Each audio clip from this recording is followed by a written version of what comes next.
तो my dear student, सभी का एफिनिटी डिजिटल में हार्दिक स्वागत है। Welcome to Affinity Digital. बच्चों, हम लोग आज डिस्कस करने वाले हैं मिनी स्टैटिक टेस्ट 7 का फिजिक्स का पेपर डिस्कस करेंगे। हम ऐसा आशा करते हैं अब सभी का एग्ज़ाम बहुत ही अच्छा गया होगा और आने वाले समय में डॉक्टर बन के आप यहाँ से जाएंगे। तो चलो बच्चों, स्टार्ट किया जाए मिनी स्टैटिक टेस्ट 7 का फिजिक्स पेपर। तो देखिए बच्चों, पहला जो प्रॉब्लम था वह फोकल लेंथ पे डिपेंड करता है। फोकल लेंथ वाला दे रखा है। क्या दे रखा है? The focal length of a थीन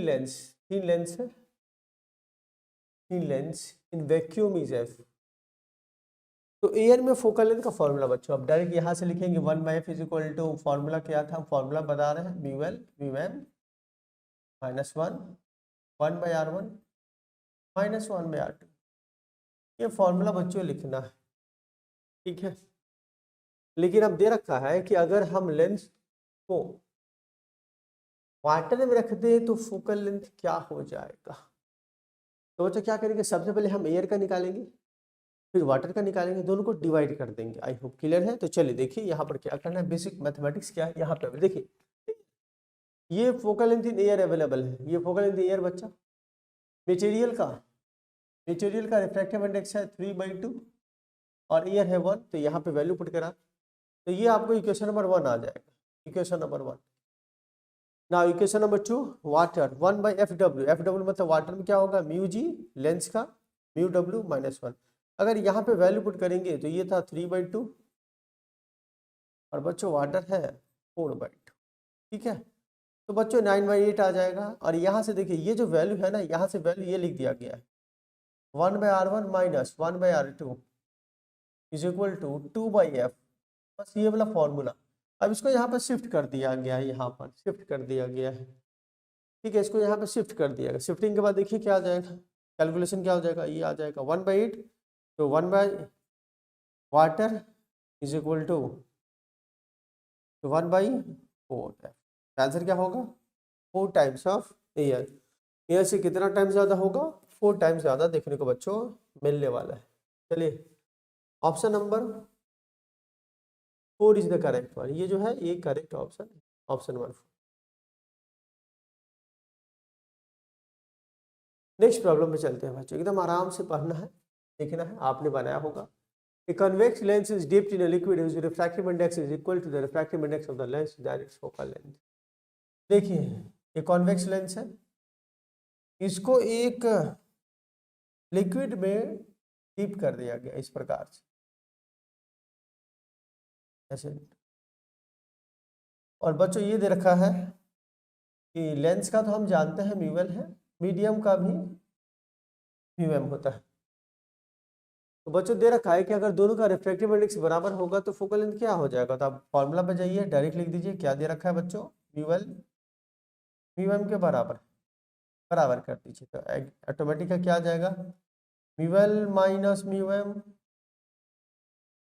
म्यूएम। और आप जानते हैं यहाँ पे क्या लिखना है, 1/r1 - 1/r2। I hope. तो बच्चों यहाँ से आप लिख दीजिएगा म्यूएल माइनस म्यूएम, ये बराबर है। तो ये देखिए ये वाला 0 आ गया, देयरफॉर फोकल लेंथ क्या होगा? 1/0 इन्फिनिटी साबित हुआ। तो बेस्ट आंसर यहाँ पे देख लीजिए, focal length will becomes, yes ये ऑप्शन नंबर 2 आपको दिख रहा होगा बच्चा लोग, बिकम्स इनफाइनाइट हो जाता है, इनफाइनाइट हो जाता है, ठीक है। तो करेक्ट ऑप्शन था ऑप्शन नंबर 2, ठीक है। यहाँ भी देखिए अवेलेबल है, इसको भी रीड कर लीजिएगा। नाउ क्वेश्चन नंबर 3 पे चलते हैं बच्चों। ए bubble in glass slab available है बच्चों इस प्रकार से। एक ग्लास स्लैब दे रखा है, ठीक है। हाँ सर। और इस स्लैब का रिफ्रैक्टिव इंडेक्स बच्चों दे रखा है 1.5, refractive index of the given slab ऐसा लिख। तो बच्चों दे रखा है कि एक बबल है, इस ग्लास स्लैब के अंदर एक बबल रखा हुआ है। तो लेट सपोज हम लोग मान लेते हैं कि बबल यहाँ पे रखा है, यहाँ पे लेट सपोज एक बबल है, ये मेरा बबल है। अगर बच्चों हम इस तरफ से देखेंगे तो एग्जैक्टली हमको बबल नहीं दिखेगा, रिफ्रैक्शन की वजह से बबल का हमको इमेज दिखेगा। तो हम बच्चों यहाँ पे हमको दिखेगा, यहाँ पे दिखेगा कुछ आपको, ये इमेज आपको दिखेगा रिफ्रैक्शन के वजह से।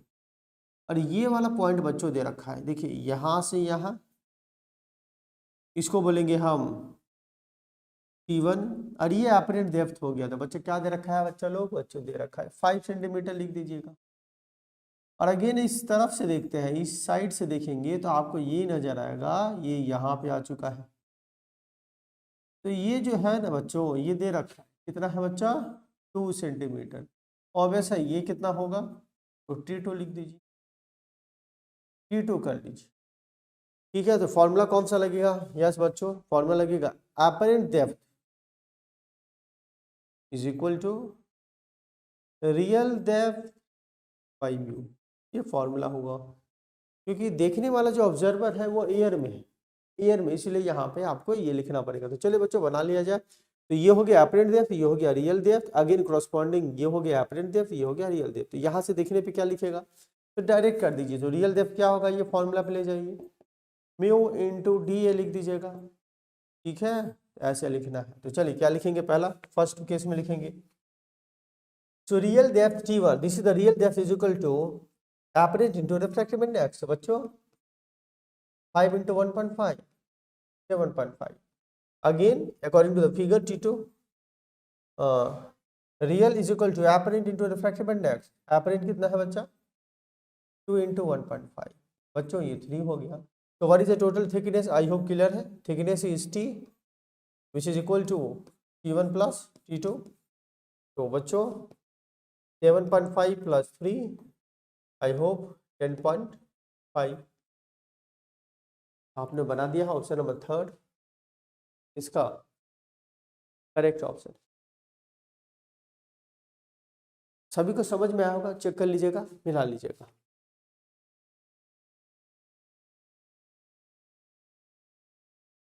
नाउ क्वेश्चन नंबर 4 पे चलते हैं। देखिए क्या अवेलेबल है डेटा यहाँ पर। A plano convex lens is made up of refractive index 1.6, the radius of curvature of the curve surface 60 centimeter, the focal length of the lens. Yes, plano convex lens. Now बच्चा, it is a plano convex lens, of course. Now refractive index 1.6, radius of curvature is given 60 centimeter. Now what is the focal length? According to the formula, mu 1 by r1 बच्चा minus 1 by r2. So formula is equal to mu is given 1.6 बच्चा minus 1. Now first surface, I hope positive 60, second infinity. तो बच्चों 1.6 minus 1 divided by 60, you got 0.6 by 60. तो 1 by f is equal to, यहाँ से आप cancel कर लीजिएगा, तो 1 by 100। तो फोकल लेंथ सेंटीमीटर में दे रखा है बच्चों 100 सेंटीमीटर। इस प्रकार से आपको यहाँ पे बना देना है। ऑप्शन नंबर 2 करेक्ट वन है, 100 centimetre are.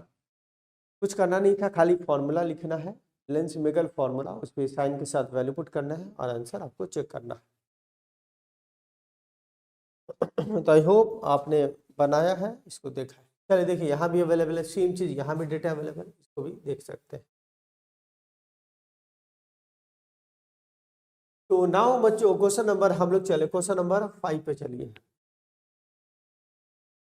A plano convex lens refractive index is given as a radius of curvature 10 cm. Now remember it, क्या दे रखा है उसको लिख दीजिए, 10 सेंटीमीटर दे रखा। It is silver on its plane surface. Find the focal length after silver.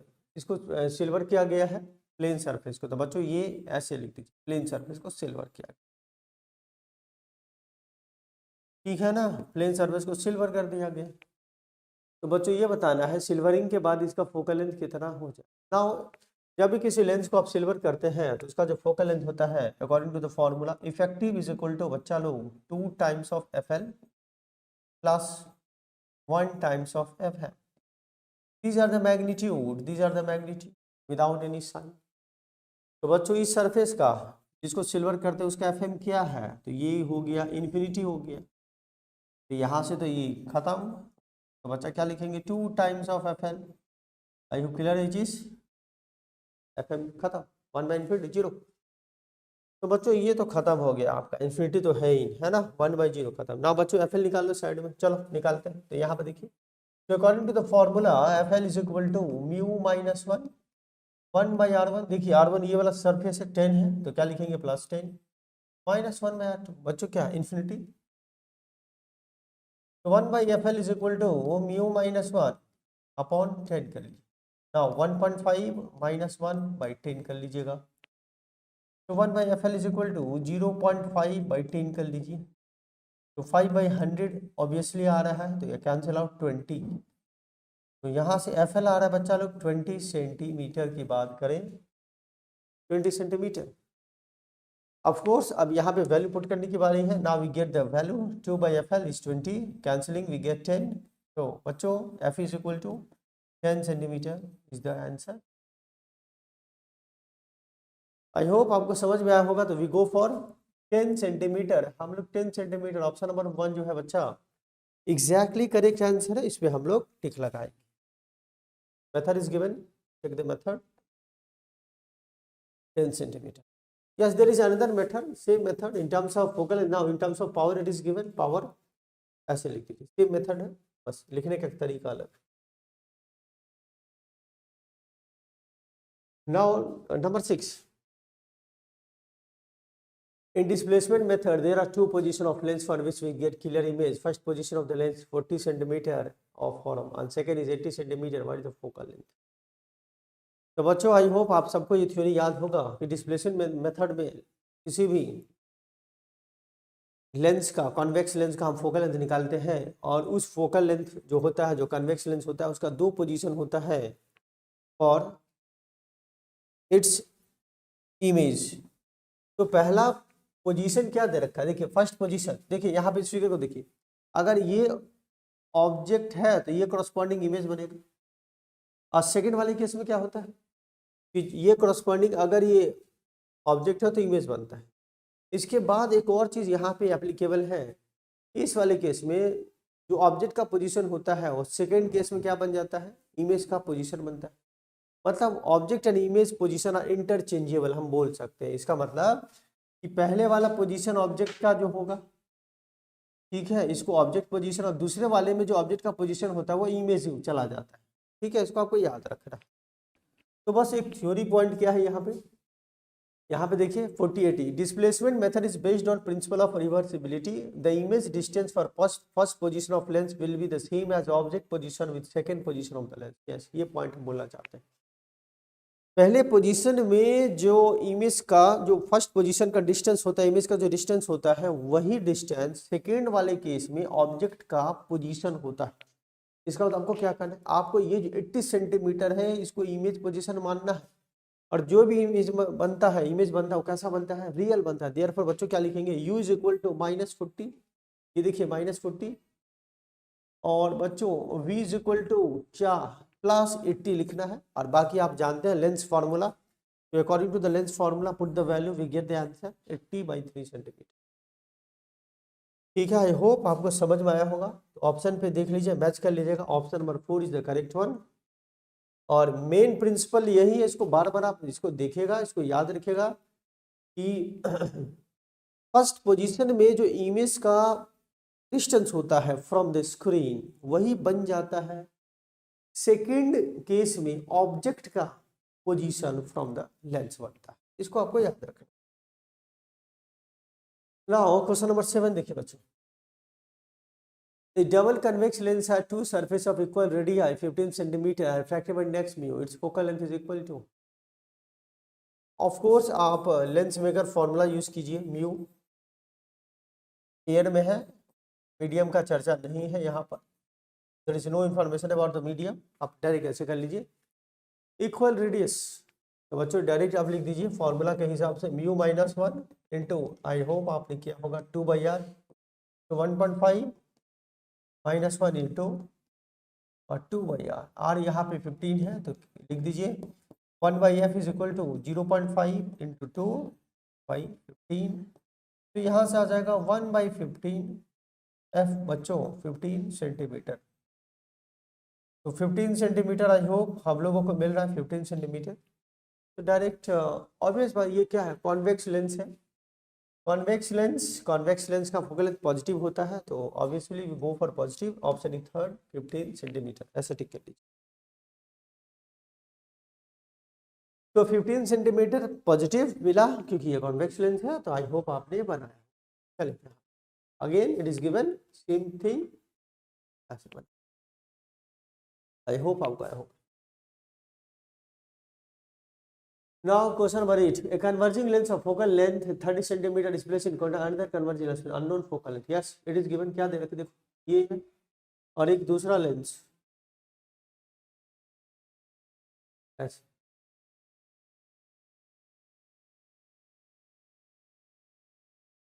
मतलब दो कन्वर्जिंग लेंस को इस प्रकार से रखा गया ताकि दोनों कांटेक्ट में है। तो बच्चों ये what is the possible values for focal length of combination. अब कॉम्बिनेशन का क्या होगा, इस कॉम्बिनेशन का फोकल लेंथ कौन सा हो सकता है।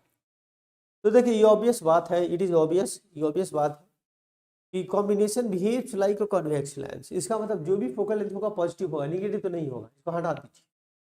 ठीक है ना। फॉर्मूला क्या होता है बच्चों, फॉर्मूला होता है 1 by effective is equal to 1 by f1 plus 1 by f is equal to f1 f2 f1 plus f2। This is the formula बच्चा। तो ये यहाँ पे साबित हुआ, यहाँ से ये रिजल्ट मिलता है, ये जो fe होता है ये छोटा होता है, ठीक है ना। ये क्या होगा, f1 f2 दोनों से छोटा होगा, ये f1 f2 से दोनों से छोटा होता है। इसका मतलब कि जो भी फोकल लेंथ होगा वो प्लस होगा 30 से छोटा होगा, लेस देन 30। तो बच्चा 36 नहीं हो सकता है, नहीं होगा। अगेन कौन सा best option 15 centimetre. It may be, yes it may be, हो सकता है क्योंकि दूसरा वाला जो है वह अननोन है, इट मे बी। ठीक है, option 1 is the correct answer.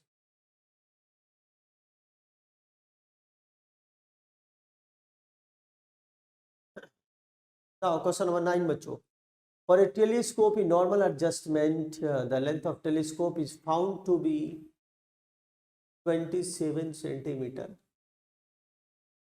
If the magnifying power of telescope at normal adjustment is 8, then focal length of object in eyepiece. Now normal adjustment का मतलब होता है जो फाइनल इमेज बनेगा वह इन्फिनिटी पे बनता है। तो again with the help of the formula बच्चों हम लोग जानते हैं नॉर्मल एडजस्टमेंट में टेलीस्कोप का मैग्नीफाइंग पावर कितना होता है, f0 बाई f बच्चों। और we also know that length is equal to f0 plus. तो according to this two equation लिखेंगे यहाँ पर, देखिए क्या दे रखा है 27 f0 plus f, equation number 1. Now MP is given 8, so we write f0 plus f. So in place of f0 की जगह आप क्या लिखेंगे 8 टाइम्स ऑफ fe यहाँ। ठीक है, तो यहाँ पे वैल्यू मिला 27 f0 प्लस fe, तो 27 f0 8 fe प्लस fe, तो 27 is equal to 9 fe, fe is equal to 3 centimeter. Now side by side f0 8 fe, f0 is equal to 8 into 24, 224 centimetre is the correct one. I hope आपको समझ में आया होगा, formula पे based है। तो देखिए आप आंसर चेक कीजिए, यस ऑब्वियसली आंसर में थोड़ा सा मिसप्रिंट है, आप इसको सुधार लीजिएगा। 3 centimeter is the correct one, and in place of option number 1 is the correct one. It is 24. It is 24, not 27. Go for this. ठीक है, तो आपने इस प्रकार से देखा और समझ लिया।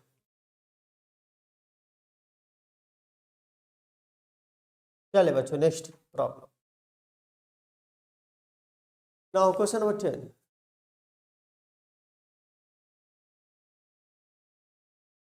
A convex lens of power, yes it is a convex lens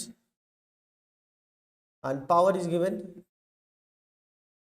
2.5 diopter. It is in contact with a concave lens of focal length, yes concave lens, yes concave lens। ये बच्चा yes। नाउ बच्चा ये पूछा है यहाँ पर, ये पूछा गया है अब इस गिवन सिस्टम का पावर क्या होगा, अकॉर्डिंग टू फॉर्मूला इसका पावर क्या होगा F2 P2 होगा। तो total power is the sum of individual power with time. जो भी होगा साइन लगा के लिखेंगे, प्लस होगा प्लस लिखेंगे, माइनस होगा माइनस लिख देंगे। तो चलिए यहाँ से देखते हैं, इसका पावर है, इसका पावर निकालो। तो इसका पावर निकालने का फॉर्मूला है बच्चा, power is equal to 1/f2, ठीक है। What is focal length, centimetre. अब चूंकि साइन के साथ लिखना है तो क्या लिखेंगे, 100/25, cancel out, we get power P2 -4 diopter sign 100/25। yes, f2 is already present, f2 is already given 25।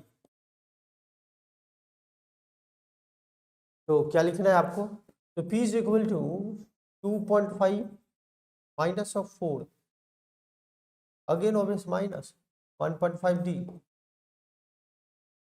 तो ये क्या मिला, -1.5d मिला है। तो गो for option number 1 minus will be the answer।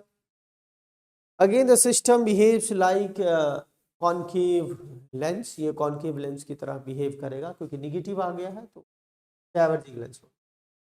चलिए देखिए next question number 11। A plane glass is kept, yes, let suppose ये प्लेन ग्लास रख दिया गया है, इस पे यहाँ पे लिखा हुआ है, क्या लिखा हुआ था, आई होप बच्चों ऐसा लिखा हुआ है VITYO, इट इज रिटन, ये प्लेन ग्लास है, plane glass it is kept, रखा। तो बच्चा पूछा है white light started by the letter सेवेलिस। देखिए अब यहाँ से हम देख रहे हैं व्हाइट लाइट है ना, व्हाइट लाइट यहाँ, तो ये बड़ा कौन सा रेज्ड होगा, कौन सा लेटर्स का डिस्प्लेसमेंट अपवर्ड डायरेक्शन में ज्यादा होगा। देखिए तो ऑब्वियस बात है, यहाँ पे कंसेप्ट आता है apparent depth real depth. According to the formula बच्चों, apparent depth is equal to real depth upon mu. देख लीजिए, अब जो लेटर्स ज्यादा ऊपर की तरफ जाएगा इसका मतलब क्या है, इसका मतलब है उसका एपरेंट डेप्थ कम है, ठीक है। तो ये याद रखिए, यहाँ पे क्या लिखना है, लिस्ट रेंज्ड मतलब ऊपर कम गया है, ऊपर कम शिफ्ट हुआ है, इसका मतलब उसका एपरेंट डेप्थ ज्यादा होगा। तो इस वर्ड से क्या मिला, लिस्ट रेंज का मतलब क्या होगा बच्चों, एपरेंट, बच्चों एपरेंट डेप्थ जो होगा इस वाले केस है ना, लिस्ट, इसका मतलब क्या होगा, apparent depth will be more, apparent depth ज्यादा होगा, इसका मतलब शिफ्टिंग कम होगा। तो अब यहाँ से लिख देंगे हम लोग, अगर एपरेंट डेप्थ ज्यादा है तो यहाँ से देखिए एपरेंट डेप्थ ज्यादा होने के लिए म्यू क्या होना चाहिए, ऑब्वियस था म्यू ज्यादा होना चाहिए, ठीक है। अब यहाँ से फॉर्मूला पे पुट कीजिए, DA is equal to DR। Now we know the formula, mu is inversely proportional to lambda. तो यहाँ से हम डायरेक्ट लिख दें इस प्रकार से, आप लिख सकते हैं 1/λ, so formula becomes directly proportional to lambda. जिस कलर का वेवलेंथ ज्यादा होगा उसका एपरेंट डेप्थ ज्यादा होगा और ऊपर की तरफ कम शिफ्ट करेगा। तो आंसर क्या लिखना चाहिए आप, वेवलेंथ क्या ज्यादा होता है, सबसे ज्यादा वेवलेंथ रेड का होता है, तो रेड का जो एपरेंट डेप्थ होगा वो ज्यादा होगा, शिफ्टिंग कम करेगा। तो best answer we go for our option, ऐसे टिक कीजिए। लिस्ट रेज्ड, लिस्ट रेज मतलब होता है कम ऊपर उठेगा, इसका मतलब कम ऊपर उठने का मतलब शिफ्टिंग कम है, एपरेंट डेप्थ ज्यादा हो। आपने ठीक किया, option number 1 you have correct answer. चले question number 12।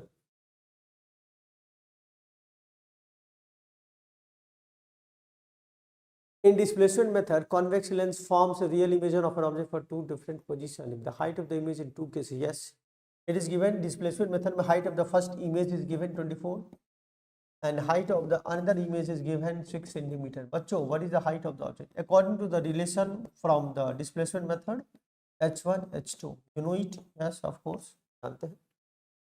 So according to the formula, बच्चों 24 into what? 6। तो बच्चों इसको सॉल्व कर लेना, आप यहाँ से इसको तोड़ देना तो 12 आएगा, यहाँ से देखिएगा, आई होप ठीक है। 4 इंटू 6 इंटू 6 तो 2 इंटू 6, तो height is obviously 12 centimetre. Height of the object use, option number 4 is the correct one. Option number 4 जिसका करेक्ट आंसर है, इसको आप चेक कीजिए, इसको आपको बनाना है, सॉल्व करना।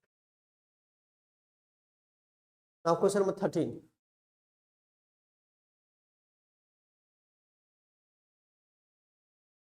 ray diagram for two lenses kept at some distance given in the figure, which yes again it is f1 and it is f2. now यहाँ पे क्या देखो देखो दे रखा है इनिशियल रे और final ray becomes parallel to principal axis, तो what should be the distance, ये डिस्टेंस क्या होगा, तो ऑब्वियस बात है ये डिस्टेंस पूछा है बच्चों, ये डिस्टेंस क्या होगा, आप देखो अगर ये रे पैरेलल है तो फोकस पे जाएगा, इसके फोकस पे, तो यहाँ से यहाँ ऑब्वियस बात है ये f1 होगा, और चूंकि इस फिर से रिफ्रैक्शन के बाद सेकेंड लेंस से फिर से पैरेलल होना है, इसका मतलब जस्ट इसके फोकस पे ये होगा, f2 लिखिए, तो ऑप्शन कौन सा होगा, option number third, we go for third, f1 plus f2 is equal to d, option number third check out.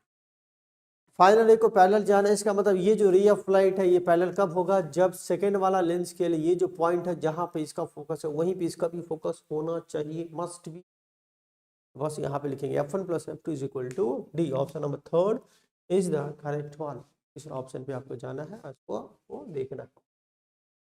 Again it is given, तो रीड इट, रीड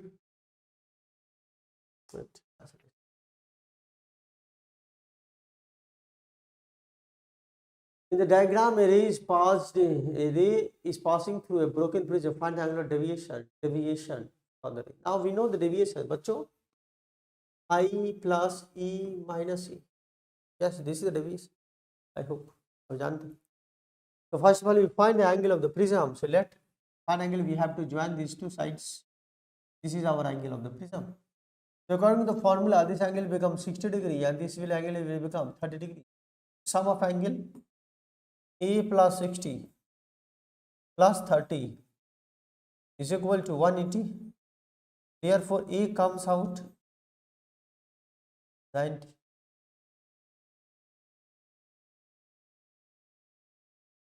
तो ये 90 आ रहा है, बस लिखिए चलिए यहाँ पे, नाउ चलिए डेल्टा आपको हम लोग निकालना है, what is I sir, I 45 degree, what is E, so 45 plus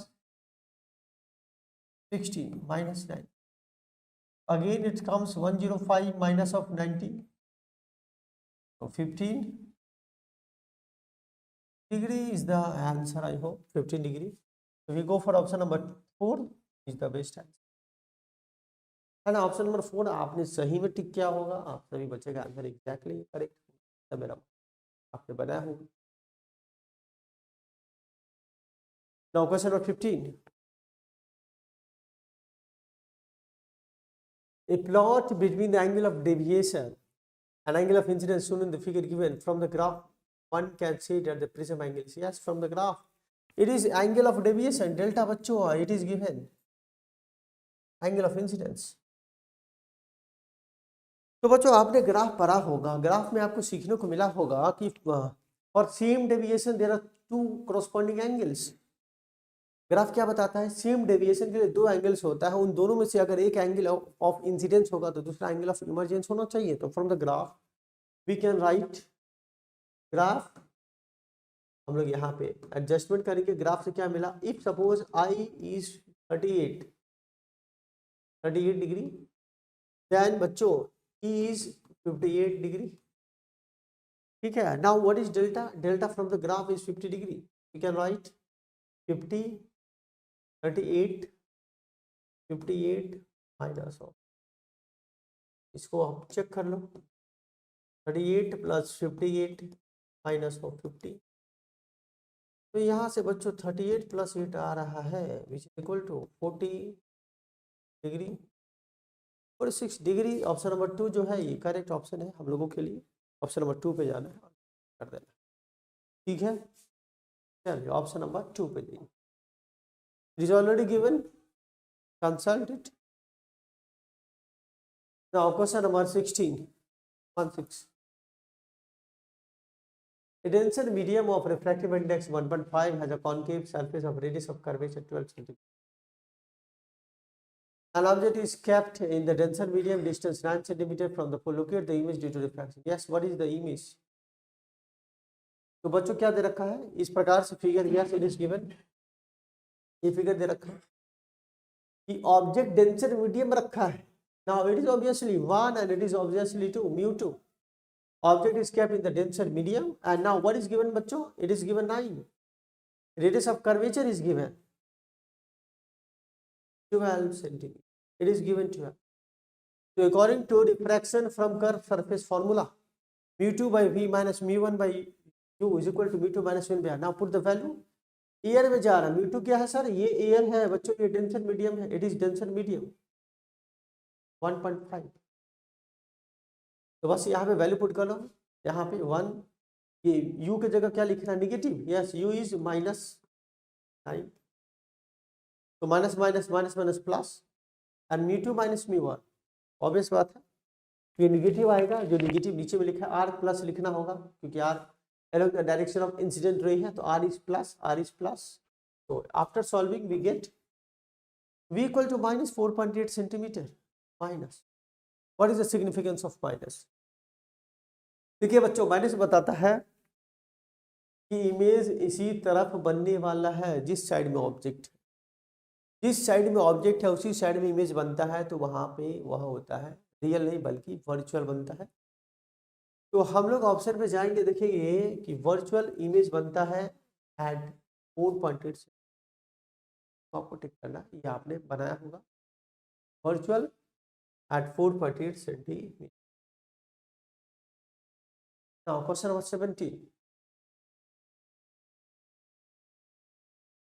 A thin prism of angle. Now let's suppose angle of prism is given 6 degree. Refractive index is given 1.5. Another prism of refractive index mu2 is given 1.75. Now what is the phenomena of dispersion without deviation? Means there is no deviation. तो बच्चों का deviation नहीं हो रहा है, तो आप यहाँ पे लिख पाएंगे sir total deviation is 0. Now deviation due to first prism mu minus 1 into whatever E1 plus mu2 minus 1 into E2. Now we have to find E2. Put the value बच्चों 1.5 minus 1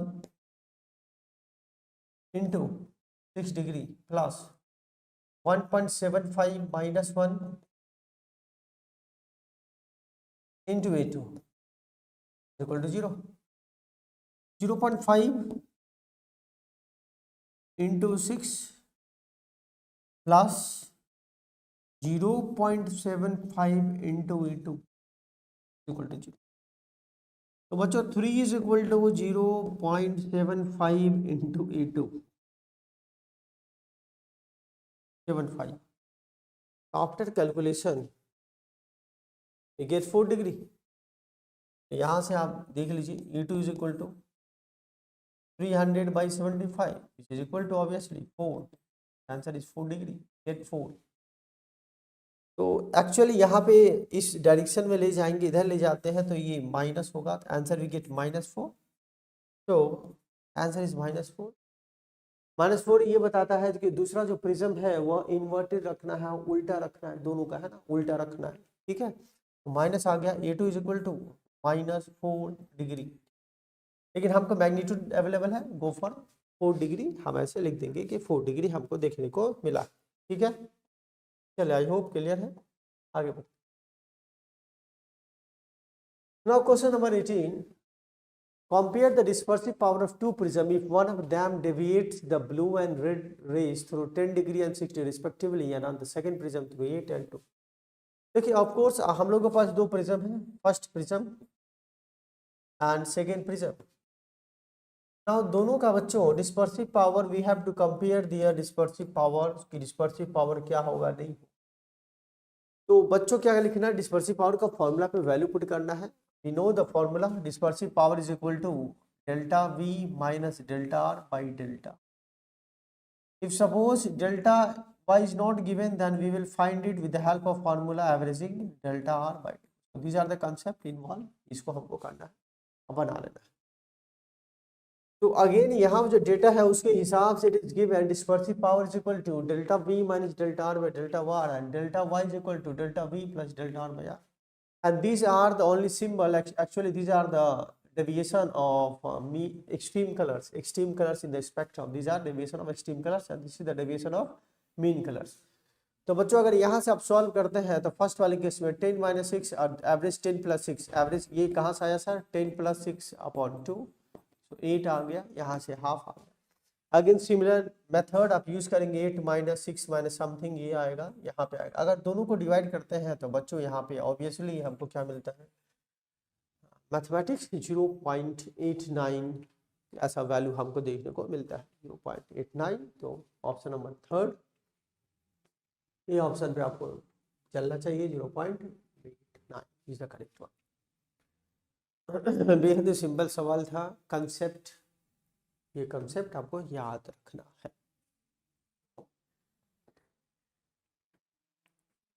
now question number 19, an astronomical telescope has an objective of focal length. Objective of focal length it is given 100 centimeter and eyepiece 5 centimeter. Now final image कहाँ बना, 25 centimeter पे बना बच्चों। So what is the magnifying power of the telescope? So directly we go for formula. Formula क्या होता है, again it is given. Objective का देखो फोकल लेंथ है, आईपीस का अवेलेबल है। नाउ फॉर्मूला क्या होता है, अगर फाइनल इमेज डी पे बनता है, मतलब नियर पॉइंट मतलब डी 25 सेंटीमीटर, तो फॉर्मूला ये तो भाई आपको याद रखना है, फॉर्मूला आपको याद रखना है। फॉर्मूला क्या होता है, F not, yes it is not F, it is F not, ठीक है, 1/fe प्लस 1/d। अब बस वैल्यू पुट कर दीजिए, ठीक है। एक्चुअली माइनस साइन भी होता है, लेकिन माइनस से देखो बच्चों, जब ये प्रॉब्लम बनाए ignore the minus sign, magnitude लिखिए, ठीक है। तो यहाँ पे जो लिखा हुआ है कोई बात नहीं है, -100 और एफ लिखिए, ये 25 कीजिए, तो सॉल्व करने पे क्या आएगा, -24। सिग्निफिकेंस क्या है, inverted, final image is inverted, बाकी कुछ नहीं है ना। सो फाइनल आंसर क्या होगा, 24। वी गो फॉर 24, देखेंगे कि 24 अवेलेबल है, यस 24।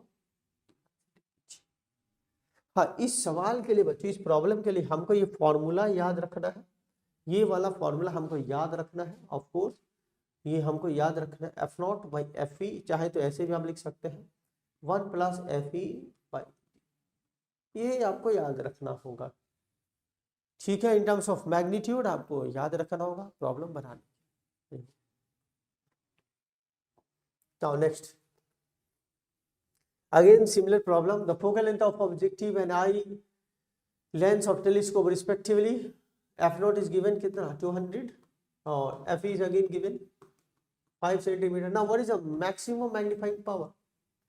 तो देखिए कोई भी डिवाइस हो, चाहे वो सिंपल माइक्रोस्कोप हो, कंपाउंड हो, टेलीस्कोप है, मैक्सिमम मैग्नीफाइंग पावर मिलता है when final image is formed at D, capital D. Again we write the formula. So maximum कहाँ मिलता है, मैक्सिमम एमपी मिलता है कहाँ पे, डी पे मिलता है मैक्सिमम एमपी, ठीक है। आई होप क्लियर है डी पे। तो फॉर्मूला क्या होता है, इसका formula just F not by F E 1 plus F E by D, ये फॉर्म इन मैग्नीट्यूड लिख दीजिए, ठीक है। तो बच्चों आपको यहाँ पे वैल्यू पुट करना है, तो क्या दे रखा है 200 दे रखा है, डिवाइडेड बाई 5, 1 प्लस 5, इसको कैंसिल कर लीजिए 5, आई होप आपने कैंसिल करा, 205 इंटू 6/5, ठीक है। अब यहाँ से आप देखिए जो वैल्यू आएगा वो वैल्यू को चेक कर लीजिएगा, यहाँ से 1 होगा। अब इसको देखिए, सो देखिए यहाँ से 40 आ गया। नाउ अगेन 8 इंटू 6 48, तो ये मैग्नीट्यूड में हमने लिखा है। देखो ऑप्शन पे डिपेंड करता है, अगर ऑप्शन माइनस में है तो obviously we go for minus sign, minus में -48 इज आवर आंसर, -48, ठीक है। तो ऐसे आपको टिक करना है। I hope formula complete.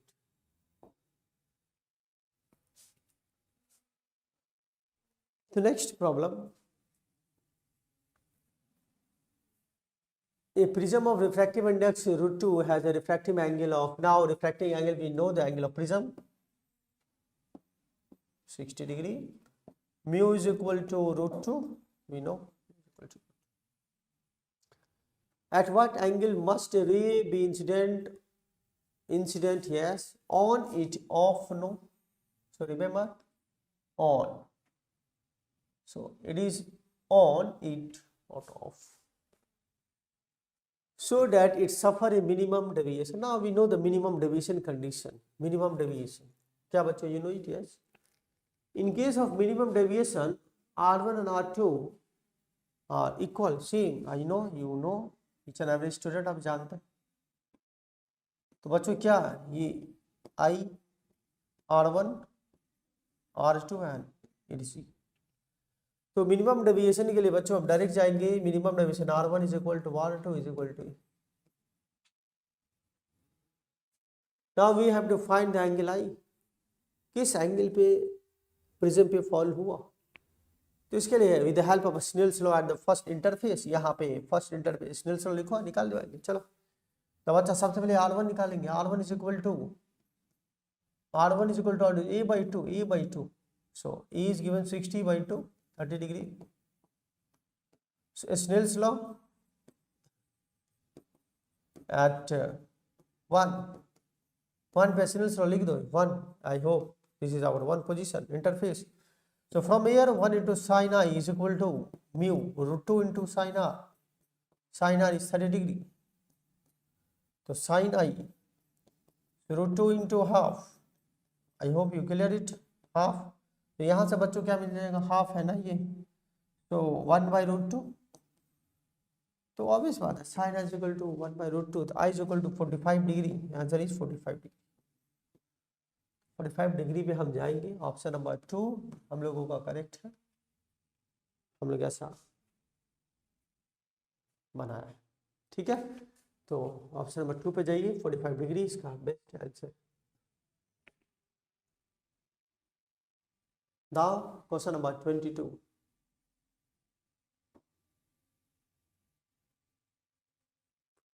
the focal length of plano convex glass lens is 20 centimeter, focal length, refractive index is given, the plane face of it is silver, an illuminating object is placed at a distance of 60 centimeter from the lens and its axis along the convex sides, then the distance in centimeter of the image, yes, distance पूछा, what is the distance, the focal length of plano convex lens is, now it is given according to the problem बच्चों ये दे रखा है कि इसको silver किया गया है, yes it is silvering। now यहाँ पे एक ऑब्जेक्ट रख दिया गया, it is our object, now what is the distance sir, 60 centimeter, what is the location of final image formed if it is given 1.5, refractive index is 1.5, what is the final, तो बच्चों silvering case में क्या करते हैं, it will behave like a concave mirror, first we have to find the focal length of that mirror। तो बच्चों हम लोग सबसे पहले इफेक्टिव, ये जो इफेक्टिव बनाना इसका निकाल देंगे, according to the general formula F effective we have to find, इसको निकाल लेंगे और बना लेंगे, और क्या। तो चलिए फॉर्मूला क्या, सिल्वरिंग का जो फॉर्मूला होता है बच्चों, तो 1 by F effective is equal to 2 times of FL plus 1 times of FL, since ये जो नेचर है ना, ये FM क्या होगा, इन्फिनिटी होगा, सो 1 by FE is equal to 2 times of FL, infinity, ठीक है। अब now put the value 2 by FL 20 centimetre, तो 20 कीजिए, cancel out, 1 by 10, F is equal to 10 centimeter, it is given 10, the focal length, so 2 by 20, 10 centimeter effective। now with the help of the formula we can write, अब देखिए अब ये क्या बन गया, effective concave mirror, यहाँ पे object है, ये ऑब्जेक्ट जो है 60 सेंटीमीटर पे अवेलेबल है और इसका इफेक्टिव आ गया है 10 सेंटीमीटर। तो डायरेक्ट अब हम मिरर का फॉर्मूला यूज करेंगे, मिरर का फॉर्मूला क्या था, 1 by V plus 1 by U is equal to 1 by F, तो इससे फॉर्मूला से UF U माइनस F, यहाँ से फॉर्मूला यहाँ से हम लोग लिख लेंगे, ठीक है। यहाँ से आप चेक कर सकते हैं, यहाँ पे इधर या ऐसे डायरेक्ट लिख सकते हैं U माइनस F, ठीक है। तो वैल्यू पुट कराते हैं, वैल्यू देखिए क्या दे रखा है 60, अब यहाँ पे -60 लिखना पड़ेगा क्योंकि साइन कन्वेंशन लगाना है, और इसका फोकल लेंथ क्या होता है, इसका भी फोकल लेंथ माइनस ही होगा, ठीक है, फोकल लेंथ इज नेगेटिव, तो माइनस लिखना होगा, माइनस माइनस ऐसा, और यहाँ भी लिखना होगा -60 और इसका खुद का माइनस है -10। तो बच्चों ये जो आंसर आने वाला है ऊपर में 600 आ रहा है बच्चा लोग, 60 + 10 आई होप दिख रहा है, तो हम लोग को भी दिख रहा है 600 और नीचे में आ रहा है 50 आ रहा है। कैंसिल करने पे -12 centimetre we get the answer -12।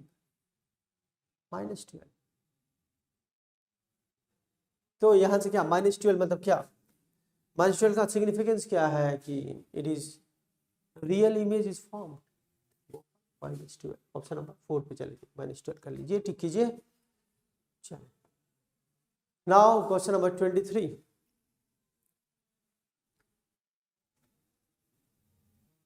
Two plano convex lenses of equal focal length are arranged. Yes, two plano convex lenses of equal focal length. Yes, देखो दो प्लानो कॉन्वेक्स लेंस, इसका फोकल लेंथ f है और इसका focal length f है। अब एक बात बताओ, आप कैसे भी रखो, ऐसे रखो, ऐसे रखो, ऐसे रखो, फॉर्मूला क्या कांटेक्ट में है ना, तो कांटेक्ट में फॉर्मूला तो सेम होगा दोनों के लिए। फॉर्मूला अगर हम लिखेंगे effective is equal to 1/f1 + 1/f2, formula will be same, there is no change in the formula। इसका मतलब आंसर विल बी सेम, इसका मतलब combined focal length will be change, ratio will be 1:1:1। रखने से कोई फर्क नहीं पड़ेगा, सेम आएगा। इसके लिए आंसर क्या होगा, सेम आपको टिक करना है क्योंकि फॉर्मूला सेम है। कैसे भी रखिए, as shown in the figure formula will be same. Now question number 24। If in a plano convex lens the radius of curvature of the convex surface is 10 cm, focal length of the lens is 30 cm, the refractive index of the material of the lens will be।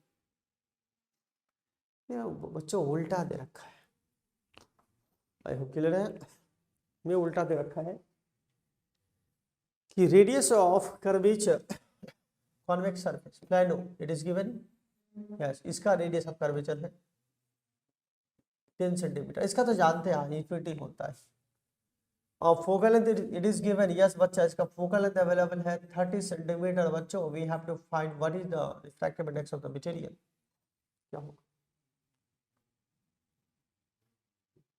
तो formula कौन सा लिखेंगे, again with the help of formula mu -1 1/r1 -1/r2।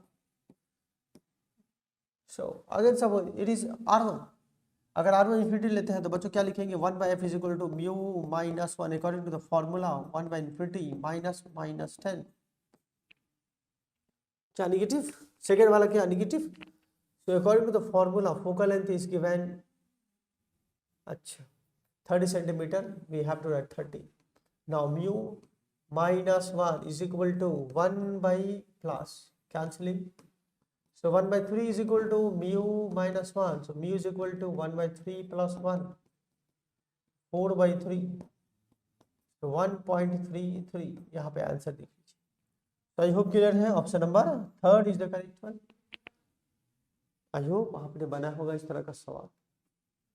24 में answer क्या होगा 1.33, ठीक है। चलिए बच्चों next problem,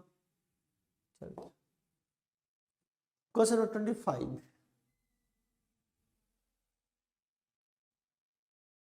An object is placed at a distance of f/2 from the convex lens। convex lens से रखा गया है यहाँ पे, ये बच्चों f/2, f is the focal length, obvious बात है आपको लेना पड़ेगा। the image will be कहाँ होगा, what is the image location। now according to the lens formula, according to the lens formula v is equal to uf, u plus f, so u is equal to -f/2 और f is equal to plus f। यहाँ से लिखना पड़ेगा -f/2 into क्या, बोल भाई बोल, बच्चा आ रहा है सही, बच्चों को समझ में देखिएगा, -f/2 प्लस f। तो बच्चों यहाँ से आएगा f²/2 और बच्चों यहाँ से आएगा 2, ये तो प्लस आ रहा है f/2। तो यहां से रिजल्ट मिला -f, v is equal to minus. Final में कहा बना माइनस बना, माइनस मतलब इसी साइड बना है साहब, इस साइड बना, इसका मतलब नीचे क्या होगा वर्चुअल होगा, फोकस पे है, कहाँ फोकस पे वर्चुअल पे है। देखो वर्चुअल है और फोकस पे। अब साइज निकालना है तो भाई जानते हैं क्या होता है, V/U कर ले।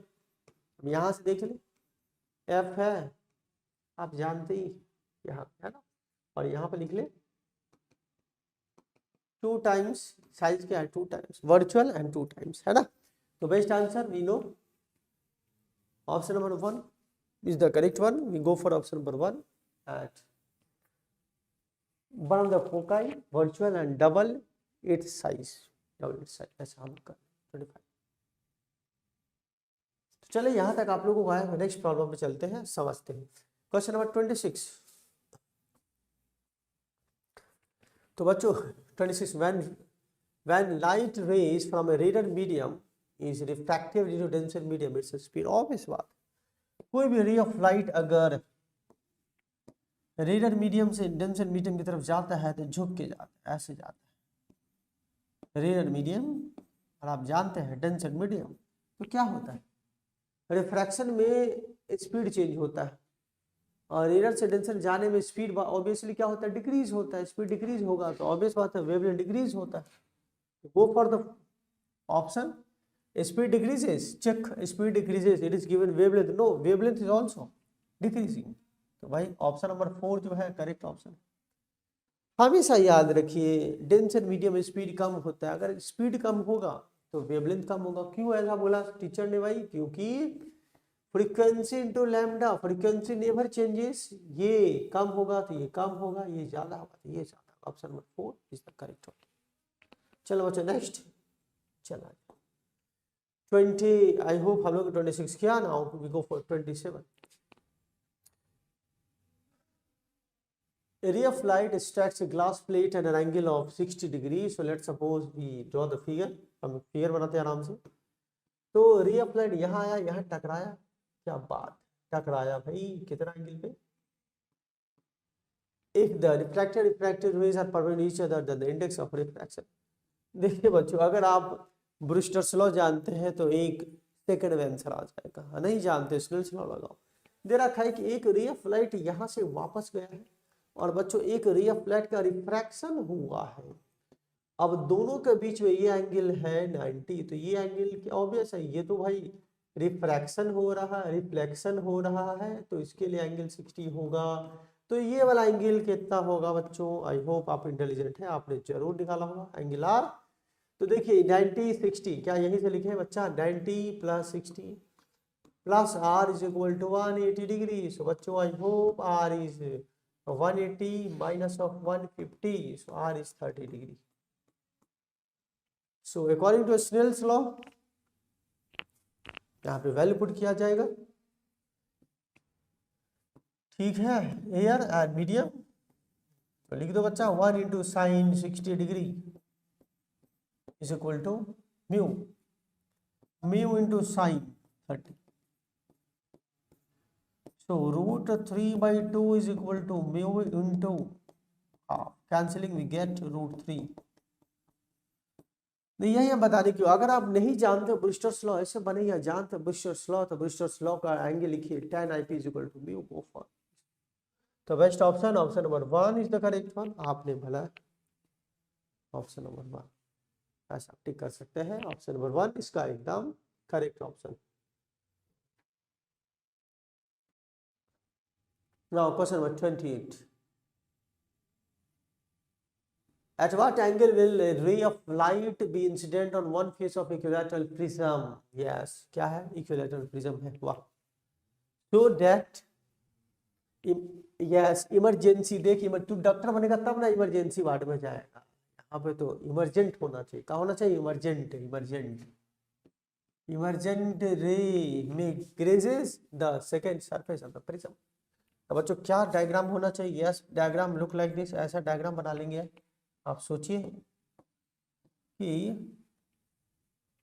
एंगल ऑफ इंसिडेंस क्या होगा, ताकि रे ऑफ लाइट ऐसे जाता है, ये जा रहा है ऐसे ग्रीज करके हुए जा रहा है, भाई साहब ग्रीज करके जा रहा है, ऐसे जा रहा है, ऐसे जा रहा है बच्चों ग्रीजिंग।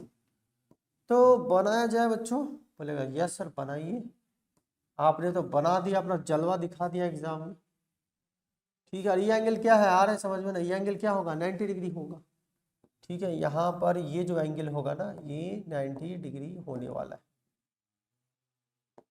ठीक है ना। ये तो ऐसे खींच दीजिए। तो देखिए क्या करना है हम लोगों को यहाँ पर, सिंपल, ये ऑब्वियस बात है, इस पे नॉर्मल होगा तो ये 90 होगा, ऐसा normal we have to draw.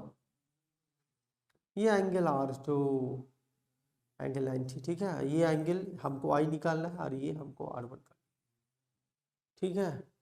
तो देखिए सबसे पहले क्या लिखेंगे, एंगल ई नॉर्मल के साथ,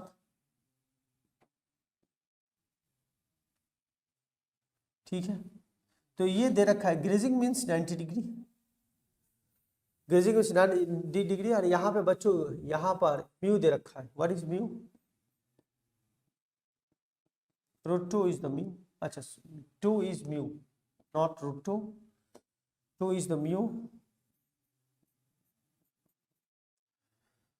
तो सबसे पहले क्या करेंगे, यहाँ पे बच्चों हम लोग को देखना है इक्विलेटरल ट्रायंगल है, it must be 60, no doubt ये तो 60 होगा। सबसे पहले देखो हमको R1 R2 मतलब दोनों में से एक निकालेंगे, फिर एक का हेल्प से R1, फिर गो फॉर स्नेल्स लॉ, और कुछ नहीं, और कुछ नहीं।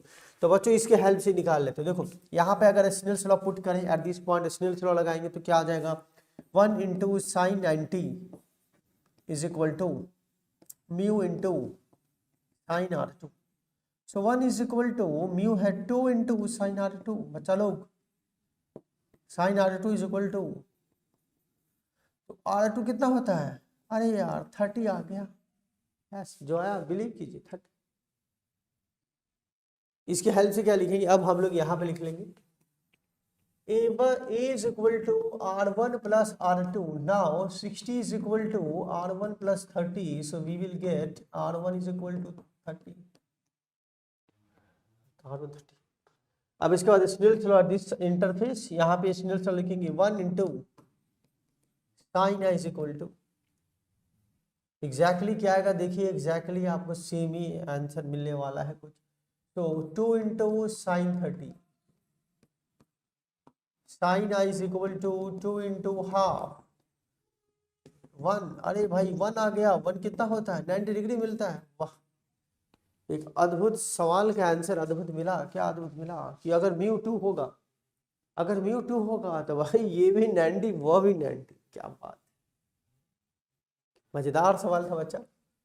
तो best answer I hope option number 2 is the best answer. 90 देखने को मिला है, इसको आपको लिखना है 90।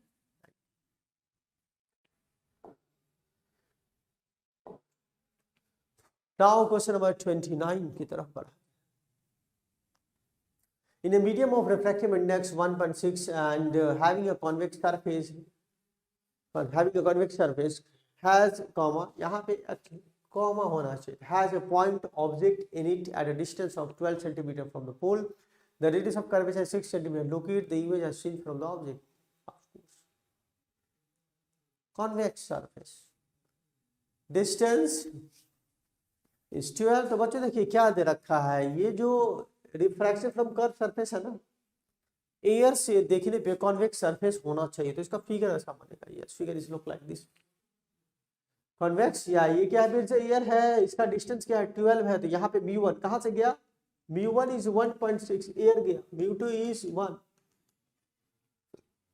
सो इसका radius of curvature is negative, radius of curvature is negative, u is negative, μ2 is 1। now put the value put करने के बाद again negative value comes, value put करने के बाद क्या मिला बच्चा, ये है ना formula refraction from curve surface, क्या मिला नेगेटिव मिला। नेगेटिव क्या बताता है, नेगेटिव ये सिखाता है कि जिस साइड में ऑब्जेक्ट है उसी साइड में इमेज बना है, इसका मतलब इमेज का नेचर क्या है, वर्चुअल इमेज मिला है, वर्चुअल। अब ऑप्शन पे जाएंगे, कौन सा ऑप्शन देखो, minus option number 2 virtual image at 30 centimetre. तो बच्चों वर्चुअल इमेज दिख रहा है 30 सेंटीमीटर पे, वर्चुअल इमेज माइनस लग गया, अगर ये प्लस आता तो रियल इमेज होता, परंतु माइनस आ गया, इसको चेक कर लीजिए। Now question number 30, maximum magnification produced by simple microscope of focal length। now maximum magnification is always, I know, always at near point, maximum magnification हमेशा नियर पॉइंट पे होता है, डी पर होता है, तो कितना होता होगा बच्चों 1 प्लस, इसका formula 1 plus doctor by F, याद है डी मतलब डॉक्टर, ऐसे याद है ना। समझा, डी लिखेंगे 1 प्लस 25/5 कीजिए, कैंसिल कीजिए, कितना मिला 6, आंसर टिक कीजिए, कौन सा option number third is the correct one. आप ऐसा आपने बनाया होगा। तो बच्चों हम लोगों ने 30 सवाल तक डिस्कस किया। नेक्स्ट प्रॉब्लम 31 देखिए, if the focal length of objective lens is increase then magnifying power of. तो भाई देखो फॉर्मूला जानो कि अगर हम ऑब्जेक्टिव का फोकल लेंथ बढ़ाते हैं तो एमपी किसका बढ़ेगा किसका कम होगा, माइक्रोस्कोप का होगा या क्या होगा, टेलीस्कोप का होगा। तो बच्चों इसके लिए आप direct use the formula of microscope and telescope, it is given है।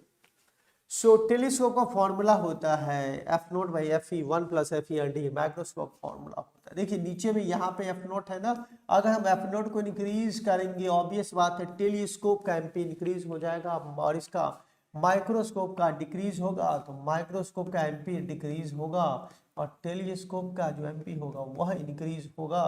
तो ऑप्शन पे चलिए रीड कीजिए, माइक्रोस्कोप का डिक्रीज होगा लेकिन उसका इंक्रीज होगा। ऑप्शन नंबर 4 जो है वह करेक्ट है, हम लोगों ने सही पकड़ा option number.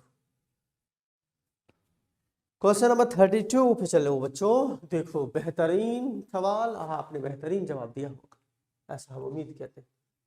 The angle of prism is yes, एक प्रिज्म बनाते हैं तो ये बना लीजिए prism angle. Light rays falling at an angle of incidence twice on the first surface returns back through the same, yes it is given। Prism को silver कर दिया गया, देखिए तो भाई सिल्वरिंग किया गया, इसका मतलब लाइट रेज यहाँ से आया, इस पे फॉल हुआ, उसी रास्ते से वापस चला गया। एग्जैक्टली फेनोमेना हो रहा है ये चीज, ठीक है। और दे रखा है at an angle of incidence twice, तो यहाँ पे बनाना पड़ेगा,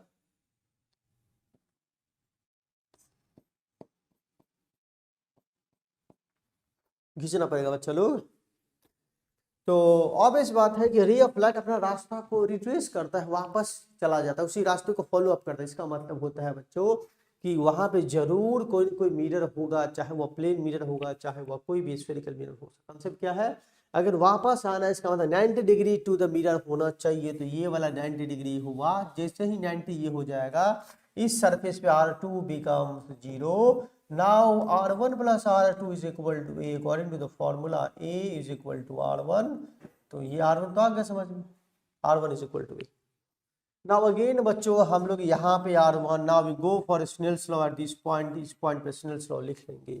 तो according to the Snell's law 1 into sin I is equal to mu into sin R। So mu is equal to sin twice A divided by sin A। So formula is 2 sin A into cos A, sin A, cancelling we get 2 cos A। तो answer is 2 cos A। Option number 2 पे जाना है और इसको देखना है option number 2। I hope clear है बच्चों लोग, option number 2 is the best answer for this problem. इसको आपको देखना है, समझना है। Now question number 33, a biconvex lens has a radius of curvature 20 cm, which one of the following option describes the best the image form? Yes it is given, इस problem में 1.5 it is given to us। So again yes, अब यहाँ से बनाओ, देखो सबसे पहले इसका फोकल लेंथ निकाल दो, बाइकॉन्वेक्स लेंस का focal length formula. Now MP के सॉरी मैग्निफिकेशन क्या होता है, एफ प्लस म्यू होता है, डायरेक्ट यहाँ पे लिखो, इसका फोकल 20 है, पॉजिटिव है, और ऑब्जेक्ट कहाँ पे रखा गया, ऑब्जेक्ट रखा गया है बाई फोकल, ये दे रखा है कि ऑब्जेक्ट यहाँ पे रखा गया, ऑब्जेक्ट का डिस्टेंस यहाँ से कितना है 30। सो साइन कन्वेंशन -30 लिखना है, रियल देखो माइनस आ गया। लेंस के केस में अगर मैग्निफिकेशन माइनस आता है तो रियल एंड इन्वर्टेड, ठीक है रियल आ गया। अच्छा अब हाइट देखो, height of image, height of object -2, h naught है 2 सेंटीमीटर, तो कितना होगा h is equal to -2 into h naught, और ये दे रखा है -2 इंटू 2 करेंगे तो कितना आ जाएगा -4 सेंटीमीटर। तो बेस्ट, चलो देखो -4, तो inverted and height, real inverted height is 4 centimetre, तो आंसर ये होगा, ये होगा option number 4 is the correct one, option number 4 is the correct. ठीक है, आपने समझा। Now ray of light incident on prism 60 degree prism at the minimum deviation position, the angle of refraction at the first phase. देखो 60 degree prism मतलब क्या, this is the angle of prism. Now what is the angle of refraction? तो देखिए minimum deviation में, at minimum deviation we know r1 is equal to r2 is equal to a by 2, so first surface is a by 2 which is equal to 60 by 2, so इसमें कुछ करना ही नहीं था, इसमें खाली आपको बना देना 60 degree, so option number 2 60 degree ऐसे कर लीजिए। ठीक है, ये दिया खाना, it is given 60 degree prism, 60 degree prism मतलब angle of prism is 60 degree, it is given to us. तो चलिए क्वेश्चन नंबर 35 देखिए, tall man of height 6 feet, yes tall man, आप ही में इसको स्मार्ट मैन है, टॉल मैन है, 6 फीट हाइट है बच्चा, wants to see his full image the required minimum length. You know कि अगर उसको पूरा इमेज देखना है तो height of the plane mirror, yes height of the plane mirror is equal to height of the person by 2, तो बस length of the mirror is equal to height कितना है 6 by 2, तो we go for 3 answer 3 feet. ऐसे लिखना है, simple सा सवाल, सिंपल सा जवाब आप कर लो। Now question number 36, Huygens concept of secondary wavelets. Huygens concept क्या बताता है? हाइजेन कंसेप्ट ये सिखाता है कि अगर हमको इनिशियल वेव फ्रंट मालूम है, प्राइमरी वेव फ्रंट मालूम है, हम ये बता सकते हैं, we can locate the position of primary wave front after certain time t। ठीक है ना, बस देख ले इसमें, अलाउ टू फाइंड, नहीं गलत है भाई, ये नहीं, gives the magnifying, no yes, are geometrical method to find the wave front, option number 3। Huygens principle यही बताता है कि ज्योमेट्रिकल कंस्ट्रक्शन से हम किस प्रकार से किसी वेव फ्रंट को लोकेट कर सकते हैं किसी पर्टिकुलर इंटरवल ऑफ टाइम के बाद, कहाँ पहुंचेगा वेव फ्रंट, तो भाई ऑप्शन नंबर 3 पे आपको जाना है, ज्योमेट्रिकल मेथड है, इसको आपको देखना है, समझना। चलिए क्वेश्चन नंबर 37 पे चलते हैं, two waves having intensities in the ratio 9:1 पर interference the ratio of maximum. Now आपने इसको कितना बार सॉल्व किया होगा बच्चों, maximum upon minimum which is equal to root under बच्चा लोग I1 plus I2 whole square upon I1 minus I2 whole square. So according to formula direct put कर दे 9:1। ठीक है, तो क्या हम लोग लिख सकते हैं, yes we can write I1 by I2 is equal to 9:1, shortcut तरीका। अब मान लो I1 का जगह पुट कर 9 और I2 का जगह पुट कर 1, इससे बेटर क्या तरीका होगा, शॉर्टकट लगा देना, 9 प्लस रूट अंडर 1, एक तरफ क्या होगा 9 माइनस रूट अंडर 1 का स्क्वायर कर ले, सो बता क्या होगा 3 प्लस 1 3 माइनस 1 का square, so 4 square by 2 square, तो 16 by 4, 4:1 इज द आंसर, 4:1 आ रहा है, तो ऑप्शन नंबर 3 जो है वो करेक्ट ऑप्शन दिखा आपको। ऐसे आप कर लो सॉल्व, कन्वीनियंट जो आपको लगे आप इसको बना लो। Now 38,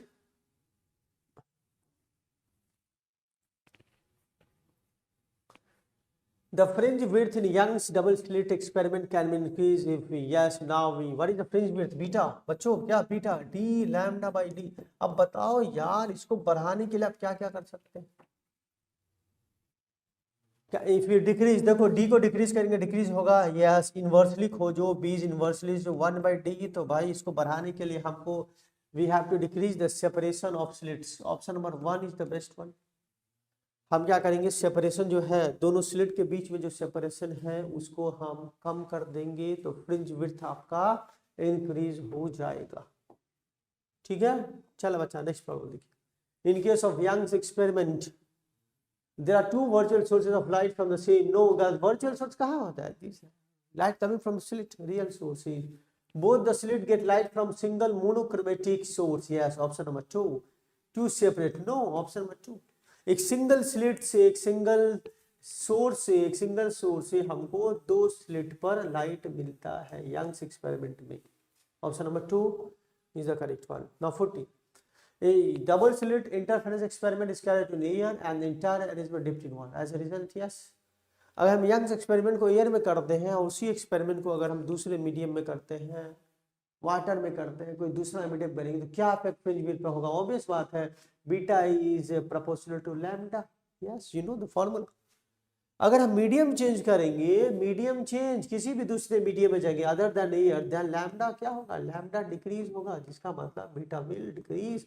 you know lambda in a medium is equal to lambda air by mu. Of course air ना होके कोई दूसरा मीडियम होगा तो लैम्डा वहां पे डिक्रीज होगा, जिसके वजह से हमको ये डिक्रीज होगा। Fringe width decrease is option number 1। Now so we go for 41। If Young's experiment is performed using 2 separate identical source, yes, separate identical source, ये जो separate identical sources होते हैं, these are incoherent in nature, therefore you cannot get the fringe patterns on the screen। तो आपको लिखना पड़ेगा fringes will not be obtained, there will be only and only uniform illumination of light occurs on the given screen। Go for 41, answer is correct। Now question number 42. A parallel beam of monochromatic light of wavelength 5000 angstrom, lambda is available 5000। बच्चा लोग, narrow slit of width क्या 0.00, अरे भाई कितना है 1 millimetre. वाह, millimetre है। Screen को रखा गया तो first minimum will form for the angle of diffraction. We know the formula, first minima का कंडीशन एन लैम्डा होता है, तो फर्स्ट मिनिमम के लिए 1 पुट कीजिए और अपने आप से पूछिए कि आप डॉक्टर बनने वाले हैं, आपको जरूर ही आता होगा।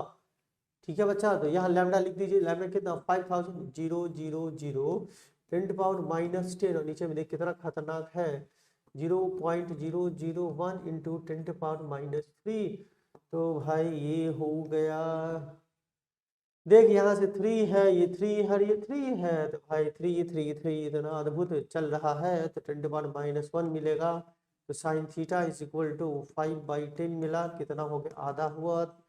तो बच्चा का theta is equal to 30 degree पे मिला। फर्स्ट फ्रिंज का एंगल होगा 30 डिग्री। ऑप्शन नंबर 3 आपको जाना है, 3rd ऑप्शन। डिफ्रैक्शन में तो कॉपीराइट है, इस तरह का आपको सवाल देखने को मिलेगा। बस आपको याद रखना है condition for minima and start from 1 not from 0। चले बच्चा, yes. Now polarisation, you know the polarisation. तो बच्चों लोग यहाँ स्टार्ट करेंगे। Unpolarised beam of light of intensity is incident to polariser. तो पहला पोलराइजर ये है, पोलराइजर बच्चा क्या है? पोलराइजर, ये अनपोलराइज्ड लाइट। तो ये जो लाइट का इंटेंसिटी आई है तो यहाँ से गुजरेगा, तो यहाँ से गुजरेगा कितना होगा? ये I/2 हो जाएगा। चल इसे लिख।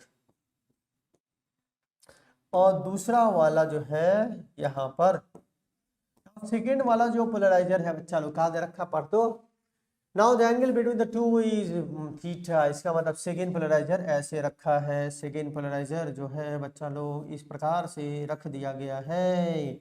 दोनों के बीच में जो एंगल है आपको मालूम है थीटा है। क्या है सर? थीटा है। दिख रहा है ना दोनों के बीच एंगल थीटा।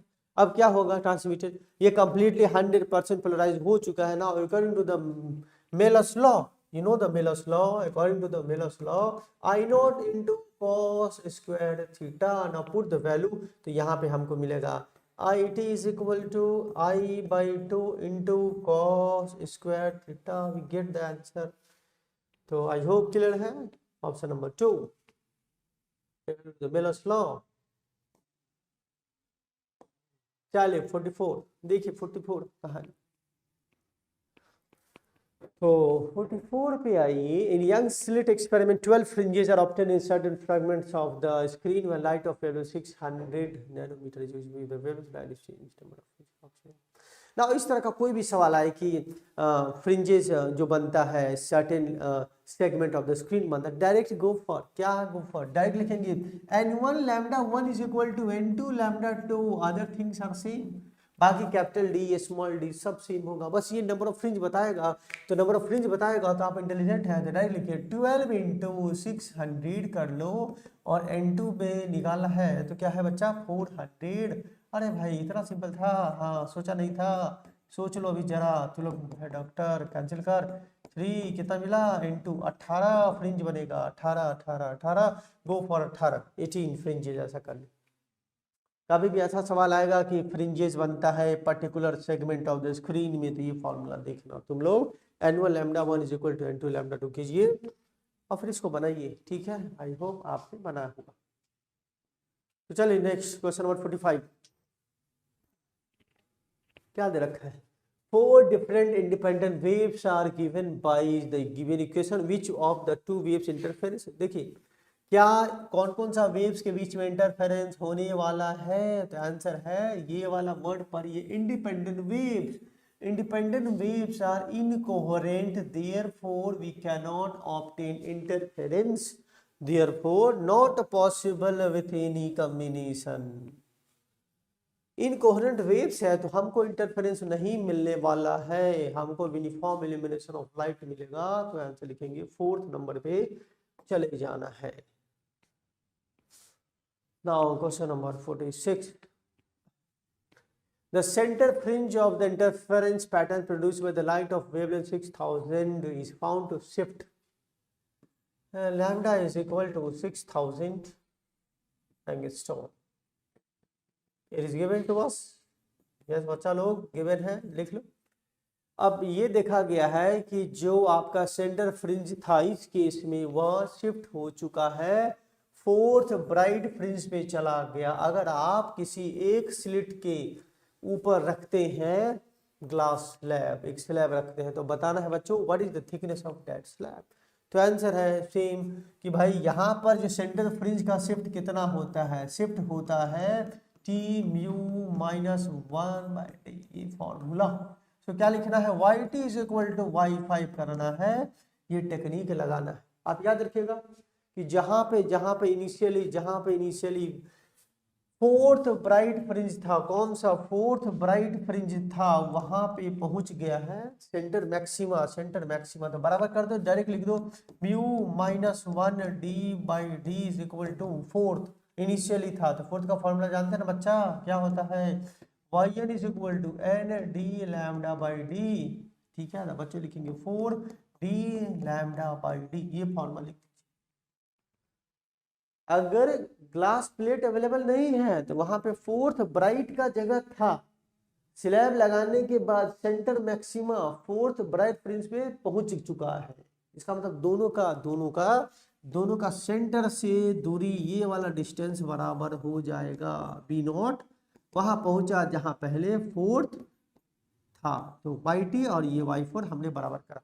चलो इसको सॉल्व करो। तो भाई हमको चाहिए thickness, thickness of the slab, तो यहाँ कैंसिल कर लेना ये सब। तो T is equal to obvious 1.5 -1 और 4 इंटू यहाँ पे कर लेना कितना है 6000, तो 24। yes we go for, after solving we get 4.8 micrometre. yes तो बच्चों आंसर होगा ऑप्शन नंबर 1 जो है वो करेक्ट आंसर है। वी गो फॉर 4.8 माइक्रोमीटर जो है वो इसका करेक्ट आंसर। ठीक है, तो चलिए एग्जांपल आगे बढ़ाते हैं। Now 47 in Young's experiment the separation between 5th maxima and 3rd minima is how many times fringe width. तो यंग्स एक्सपेरिमेंट में क्या डिफरेंस कितना होगा, तो लिखो बच्चा 5th मैक्सिमा लिख कितना होता है 5D λ/D। नाउ मिनिमा बोल, थर्ड मिनिमा 3m लिख रहे हैं, मिनिमा 3m मतलब मिनिमा, थर्ड मिनिमा क्या होगा 2n - 1 तो 5। तो फॉर्मूला क्या था बच्चा 2n - 1 λD/2D। तो यहाँ पे हम लोग पुट कर लेंगे, तो अगर हम पुट करेंगे 2D आएगा, यहाँ पे λD होगा, तो ये भी सेम चीज तो आ रहा है 5 λ/D।